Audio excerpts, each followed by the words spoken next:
Hello there. Hope you all had a wonderful weekend. Welcome into this Monday edition of First Take. We appreciate you hanging with us. Max Kellerman, Stephen A. Smith. What's up, big boy? How you doing? How we doing, guys? You have a good weekend? Finally get a little sleep and stuff? You know what? I must admit, listen, had some beautiful time with the family. Nice. In between. To start off the weekend, I got to watch Friday's episode of General Hospital. That was always a good thing. Okay, my episode there, my appearance comes this Thursday. This Thursday? Oh, can't wait. Max, and you get then to I break it down. closed my weekend by watching my favorite primetime show right now, How Power good. on How Stars. good was It was last off the night's chain. episode? Amari Hardwick, 50 Cent, Joseph Sikora. I'm proud of you. Oh, what a show. We won't spoil it What for a people, show. but it What a was an show. incredible What a episode show. last night. All right, well, we're going to try to have a show today, right? Well, we do. Let's get into it. We'll get you caught up on what went down over the weekend.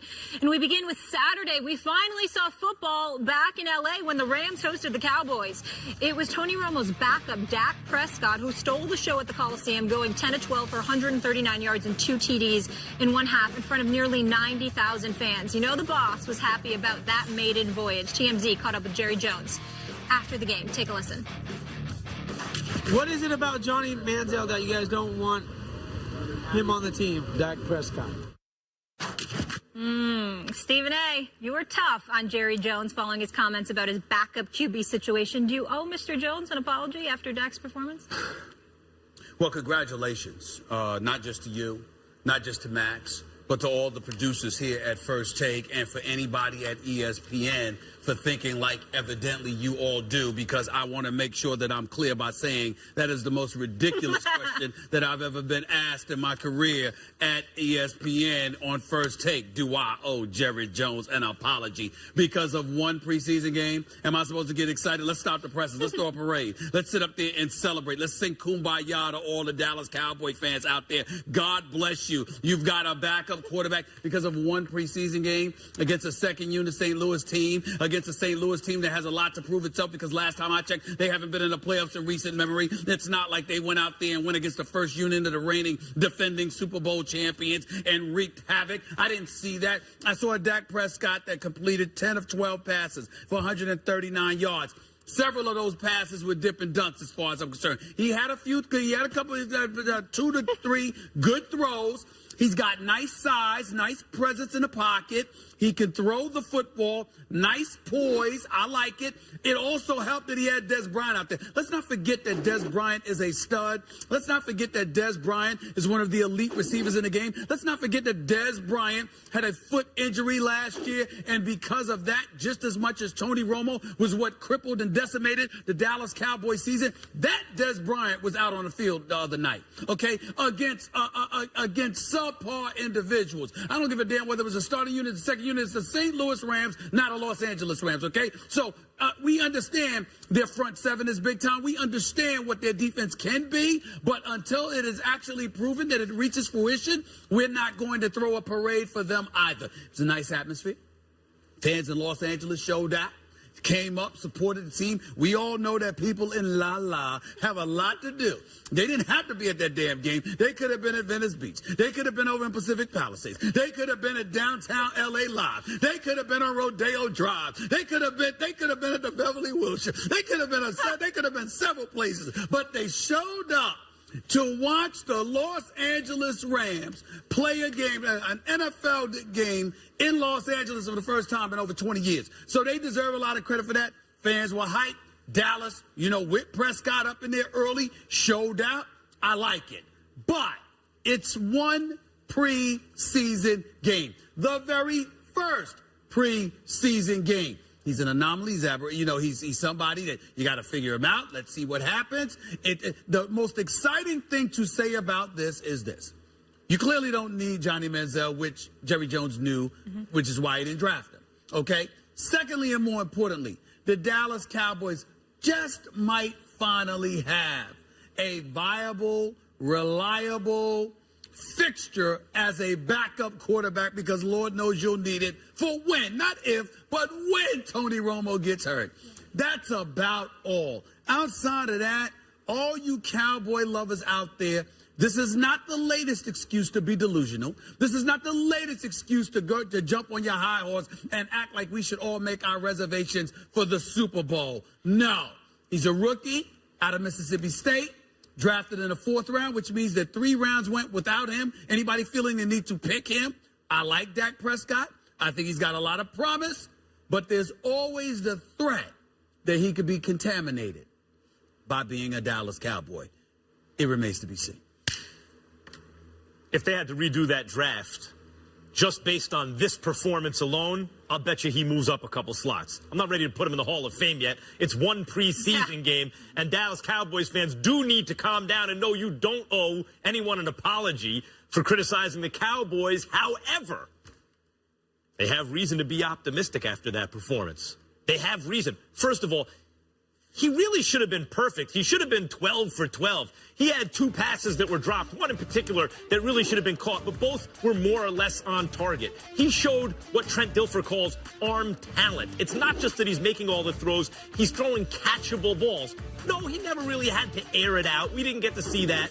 But even his down-the-field passes, when he did have to throw them, were accurate. They were on receivers' steps. He threw them in a position where the offensive player, his target, could make a play on the ball. And if your argument is, Stephen A., that Dak Prescott's out there behind a first-rate offensive line throwing to Dez Bryant, who's going to be making those plays against subpar defenses at this point in the preseason and second units, et cetera, I'll say Dez makes plays on par defenses, on under par defenses. Dez makes plays on all kinds of defenses. And that offensive line and that receiver is who, I agree, it's when, not if Dak gets in the games. It's when and not if Tony Romo goes down with injury. I'm not wishing it on him, but if you look at his recent past, this is what happens. That back is a chronic problem. When Dak gets in, he's going to be playing behind one of the best offensive lines in the NFL. And he's going to be throwing to one of the best receivers. I mean, that's how it is. So even if you think they elevated him from good to excellent in the preseason, the fact that it was his first preseason game and that's how he comes out of the gate, is he supposed to get worse from that? I would anticipate improvement. If I'm a Dallas Cowboys fan right now, if I'm Jerry Jones right now, who, by the way, wanted to draft Johnny Manziel, it was Stephen Jones who insisted that they go with an offensive lineman. That is correct. If I'm the Cowboys right now, I think. Listen, you don't know yet, but I'm thinking that they found something here in the 4th round of this draft. They found a backup quarterback. But let's be clear. They did find something in the 4th round. Now, you could make the argument that Brady went a little bit later in his career, and look what he turned out to be. Fair enough. The reality is clear, though. Right now, this is Tony Romo's team. He had on the headset. He's given a lot of praise because he's the tutor extraordinaire. He's educating him and what the kid showers, and he's being that veteran presence, and he's really doing everything that he can to be a leader. Tony Romo's a very, very nice guy. I mean, I make fun of the Dallas Cowboys because we all know I hate the Cowboys. But Tony Romo is a very nice guy, a good dude, and I'm quite sure he's putting forth his due diligence to do everything he can to make sure that these guys are as prepared as they possibly can be. I like Dak Prescott when he was in college. I'm going to like him on a pro level. I have no doubt in my mind that he's somebody that's going to make this team, and I think that he's going to end up being pretty damn good. He may very well be the heir apparent. So that definitely is a reason to get excited. All I'm trying to say is that we need to understand why the excitement exists. The excitement exists, A, because he's a 4th rounder, B, because he's backing up Tony Romo, C, because the Dallas Cowboys have a history of not having a backup quarterback, and D, and most importantly, because we're always looking for something legitimate, something concrete outside of headlines to celebrate about the Dallas Cowboys, because they give you very little reason to celebrate them. A matter of fact, I don't even like the fact that we're talking about Dak Prescott right now, because the more I talk about him, the more concerned I get. I don't wish harm on anybody. I don't want him hurt. I don't want anything bad to happen to him. But the Dallas Cowboys are the walking epitome of a black cat walking around anything. Wherever they are, bad things tend to happen eventually. Not always immediate, but always eventually. It's who they are. And so the more we find ourselves talking about this Dak Prescott, who's got an arm, who's got pocket pressures, who has poise, who has mobility, and every reason there is to think that he's an upgrade compared to the Brandon Whedons of the world and others, clearly what the issue here and the reason why we should be concerned is that he's a Dallas Cowboy. Well, we agree. Don't wish anything upon him. I think all three of us can agree on that. But one other thing that Dak Prescott showed in that game was game management ability, which is, it sounds like you're always insulting someone when you say that, but that's a huge, you need to have that ability. It. First of all, they were heavily penalized at a point, second and very long, third and long. He doesn't even know the playbook yet. He threw them into, instead of panicking, he got them into field goal position. They converted on the field goal. Pump the brakes. I will say this also. Last preseason, remember how good Bradford and the Eagles looked in the preseason? Eagles fans were flying high, so to speak. Oh, look at how good everyone, and then it didn't turn out that way in the regular season. So they do have to pump the brakes in terms of enthusiasm in the preseason. But any team that saw this from their fourth-round pick at quarterback who needs a backup quarterback is going to be very happy about it. Leave this alone and move on to this next subject. I'm getting sick and tired of your butts. You got a whole lot of butts up in there. Some howevers? Just sit up there and say, yo, Stephen A., I agree with you. Just get it over with. Some howevers? We all know. But you know what's the positive? We're talking about the Cowboys. We all know. We're talking about the Cowboys and we're talking football. As far as when Dak will start, we'll get into that later. And also on the other side of things, the Rams, I have some